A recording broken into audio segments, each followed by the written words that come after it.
અને હવે જે ત્રીજો મુદ્દો છે મમતાએ છોડી માયા। જ્યાં 90ના દાયકામાં બોલ્ડ ઇમેજ થકી સેન્સેશન બનનાર અભિનેત્રી મમતા કુલકર્ણી ફરી એક વખત ચર્ચામાં છે અને આ વખતે ચર્ચાનું કારણ છે મમતા કુલકર્ણીનો સંન્યાસ।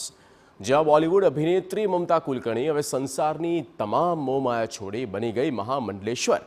મમતા કુલકર્ણીએ મહાકુંભમાં હાજરી આપી, જ્યાં તેને કિન્નર અખાડામાં મહામંડલેશ્વર બનાવવામાં આવી।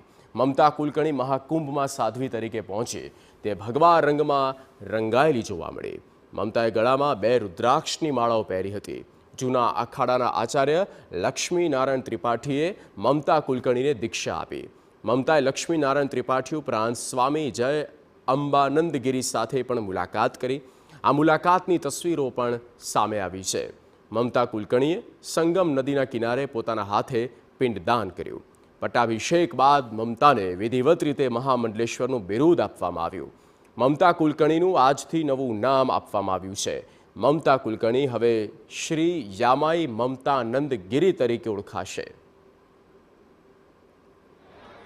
आज महाकाली का दिन है और मुझे कल महामंडलेश्वर बनाने की तैयारी चल रही थी। मुझे पूछा गया तो, लेकिन आज मुझे महाशक्ति ने आदेश दिया कि मुझे ये चुनना है लक्ष्मी नारायण त्रिपाठी जी को, बिकॉज वो साक्षात अर्धनारेश्वर के स्वरूप है।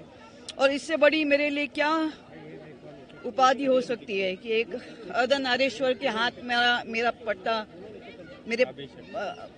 अभिषेक हो रहा है। મમતા કુલકર્ણી 24 વર્ષ બાદ ભારત આવી। ડિસેમ્બર મહિનામાં મુંબઈ એરપોર્ટ પર આગમન બાદથી મમતા કુલકર્ણી સતત ચર્ચામાં રહી। એવું મનાઈ રહ્યું હતું કે મમતા કુલકર્ણી બોલિવૂડમાં વાપસી કરવા અથવા તો બિગ બોસમાં એન્ટ્રી માટે ભારત પરત ફરી।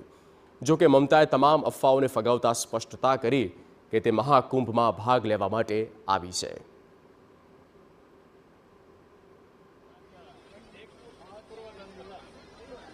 તો મમતા કુલકર્ણીએ એક મુલાકાતમાં જણાવ્યું હતું કે તેમણે ભારત કેમ છોડ્યું અને 24 વર્ષથી તે ક્યાં હતી।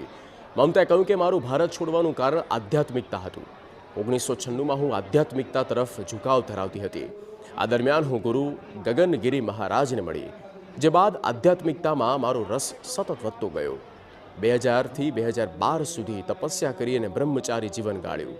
મમતા કુલકર્ણી છેલ્લા ઘણા વર્ષોથી દુબઈમાં રહેતી હતી।